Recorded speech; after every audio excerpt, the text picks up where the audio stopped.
Hey, what's up guys, good morning and welcome back to my another new vlog.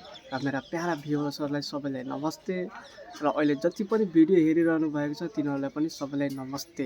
I hope सबैजना सन्चै हुनुहुन्छ होला र आरामै हुनुहुन्छ होला र म पनि यहाँ आरामै छु। सो आज चाहिँ म छिटै उठेको के भन्नु, म त आज ढिलै उठेँ र अहिले चाहिँ 8:30 बजिरहेको छ र तपाईँले ब्याकग्राउन्डमा हेर्न सक्नुहुन्छ। यो चाहिँ मेरो गाउँ हो, म तपाईँहरूलाई देखाउन गइरहेको छु। सो यो चाहिँ हेर्न सक्नुहुन्छ, यो चाहिँ मेरो गाउँ हो। कति प्यारो मेरो गाउँ, धेरै नै ब्युटिफुल रहेको छ। यहाँ हेर्न सक्नुहुन्छ, जाडो लागेर हामीले चाहिँ बिहान त्यहाँ हेर्न सक्नुहुन्छ, त्यहाँ दाउरा साउरा बालेर हामी आगो तापिरहेको थियो।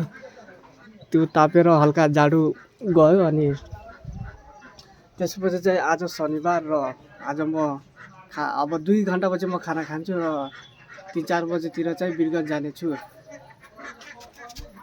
अनि साथीहरूले भन्दै थियो कि रनिङ जानलाई होइन, अनि म चाहिँ रनिङ गर्न, किनकि लास्टै जाडो छ।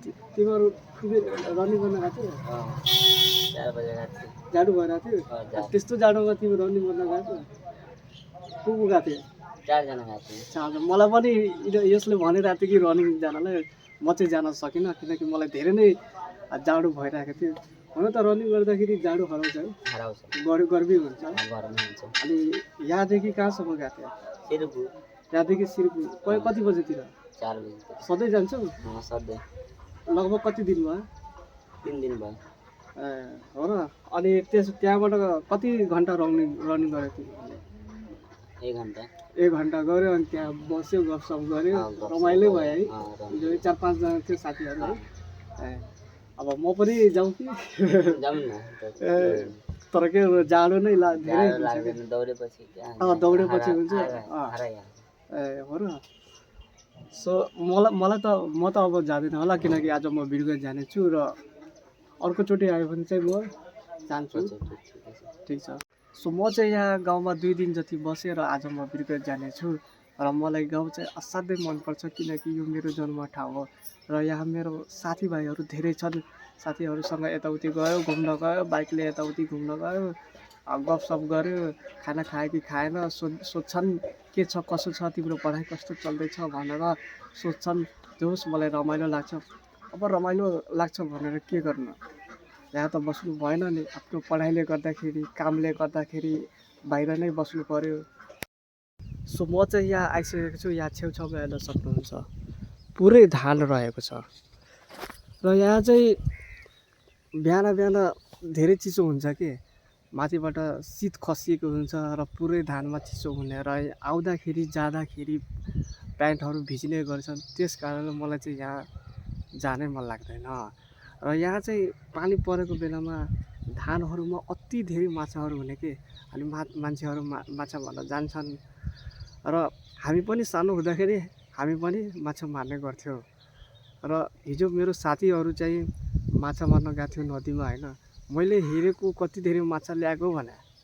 अनि हिजो चाहिँ त्यो माछाहरूको त मैले भिडियो बनाउन सकिनँ, किनकि त्यो टाइममा म बाहिर गएको थिएँ। सो त्यस कारणले मैले त्यो भिडियो बनाउन सकिनँ। र हामी पनि सानो हुँदाखेरि नदीमा माछा मार्न जान्थ्यौँ। यहाँ यो गाउँमा चाहिँ लगभग सबै मान्छेहरू होइन, फुर्सद भएको बेलामा नदीमा माछा मार्न चाहिँ जान्छन्।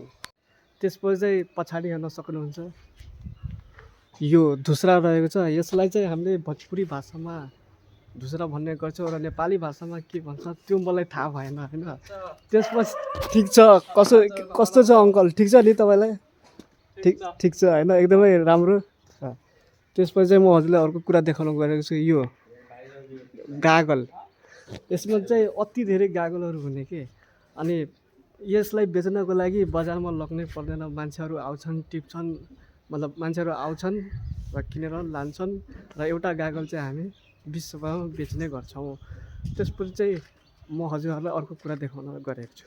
यो हाम्रो घरको ठिक छेउमा चाहिँ हामीले 4-4वटा आँपको रुख, मतलब मेवाको रुखहरू रोपेका छौँ र अहिले यो मेवा पुरै फलिसकेको छ र यो मेवा काँचो हुँदाखेरि नुन खुर्सानी हालेर चाहिँ हामीले खाने गर्छौँ र अति नै मिठो हुन्छ।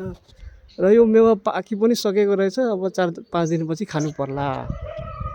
मैले चाहिँ खाजासाजा खाइसकेको छु र आफ्नो साइकलले म बिरगञ्ज जाँदैछु र अहिले चाहिँ म आधी बाटोमा छु र मलाई गाउँदेखि यहाँसम्म आउनलाई चाहिँ मलाई 1 घन्टा जति लाग्यो र अब चाहिँ बिरगञ्जमा चाहिँ म सायद 20 मिनटमा पुग्छु होला।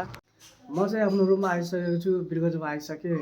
त्यसपछि एकछिनपछि म अब खाना पकाउने छु र खानासाना पकाएपछि आराम गर्छु, रेस्ट गर्छु अनि सोच्छु, किनकि म धेरै थाकिसकेको छु। साइकल चलाउँदा म धेरै थाकिसकेको छु र गाउँदेखि यहाँसम्म आउनलाई मलाई 2 घन्टा जति लाग्यो र त्यसपछि चाहिँ अर्को नेक्स्ट भिडियोमा चाहिँ भेट हुनेछ।